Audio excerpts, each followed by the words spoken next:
ચાલો કેમ છો બાળકો મજામાં? સરસ.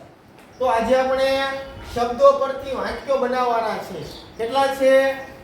5 છે. તો 5 વાક્યો આપણે આજે બનાવીને શીખવાના છે. તો આપણે સૌથી પહેલું જે શબ્દ છે એ મકાન લખેલો છે. શું લખેલું છે? મકાન. તો મકાન પરથી કોણ એક સરસ મજાનું વાક્ય બનાવશે? બોલો ઓમભાઈ. હું મકાનમાં રહું છું. વેરી ગુડ, સરસ. તો આમાં લખાય છે એનું વાક્ય સરસ મજાનું શું બનશે? હું મકાનમાં રહું છું. હાલો, વેરી ગુડ, સરસ. આ લખી રાખજો પછી.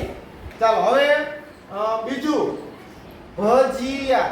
ભજીયા પરથી આપણે એક સરસ મજાનું વાક્ય બનાવવાનું છે. ચાલો કોણ બનાવશે? હે એટલા બધા ઊંચા નહીં કરી. ઓહો, બોલો આરાધ્યા બેન. હું ભજીયા ખાઉં છું. હું ભજીયા ખાઉં છું. હજી આપણે બીજું બનાવવું હોય તો બીજું બનાવી શકાય. બોલો સિદ્ધાર્થભાઈ.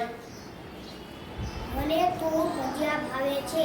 મને ભજીયા ખૂબ ભાવે છે. તો આમાં લખી શકાય મને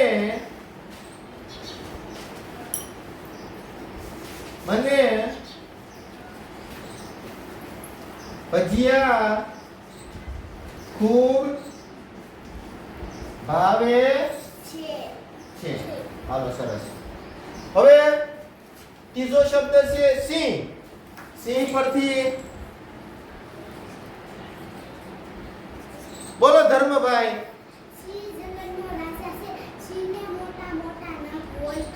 સિંહ જંગલનો રાજા છે અથવા સિંહ છે જંગલમાં રહે છે એમ પણ આપણે વાક્ય બનાવી શકીએ. તો હું લખું છું સિંહ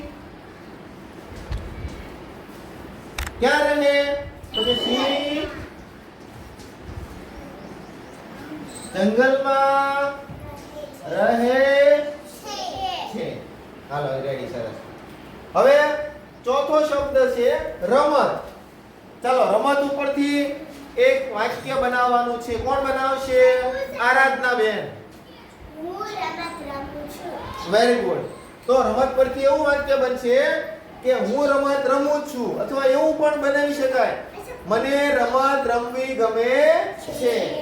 ચાલો, મને રમત રમવી ગમે છે. હાલો, હવે છેલ્લું અને પાંચમું વાક્ય છે ગુલાબ. ચાલો, ગુલાબ. ગુલાબ ઉપરથી કોઈ એક વાક્ય બનાવશે? મને ખબર. માહિરભાઈ. હું ગુલાબ સૂંઘું છું. હું ગુલાબ સૂંઘું છું. એ સિવાય બીજા કોઈને કઈ સારું આવડે? બોલો તનુજાબેન. હું ખૂબ ગુલાબ સૂંઘું છું. બોલો કુશલીબેન.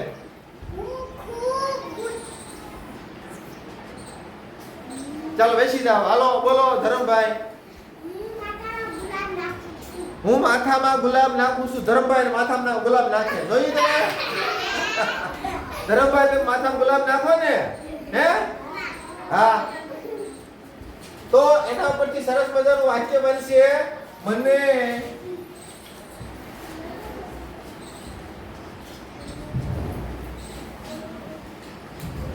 મને ગુલાબનું ફૂલ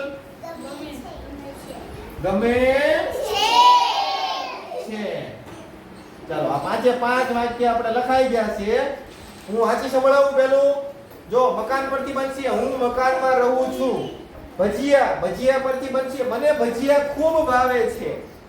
સિંહ પરથી વાક્ય બનશે સિંહ જંગલમાં રહે છે. રમત પરથી વાક્ય બનશે મને રમત રમવી ગમે છે. ગુલાબ મને ગુલાબનું ફૂલ ગમે છે. રેડી? આ વાક્ય 5 વાક્યો બની ગયા છે.